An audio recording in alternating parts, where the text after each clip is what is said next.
अडी सरी कथा कना जहाया मने पुरुन लेनखान रोपड़ रेना ढंग हो ताको बदलोआ। ओनाते अडी संतर रे ताहेन में नोआ मौसम और नोआ मनमी तीन रे को बदलोआ नोआ रेना ठिकान गे बनुआ। और दुख मा उनिगे एमोआ जहाय हकेम एमाया।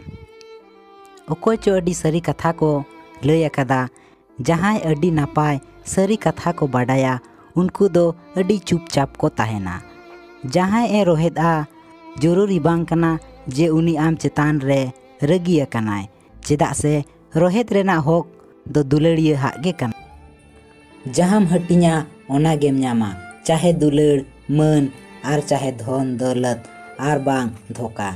जीवन रे अकोय हो बेकार आलो मने कोआ चेदा से आका गिडी आकाद खराब घोड़ी हो मिद महारे बार ध सही समय देखावा।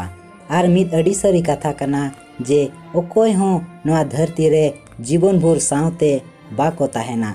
जहाय होड़ गे उन गे को उयहर मेया जखन आमेम दरकारोआ।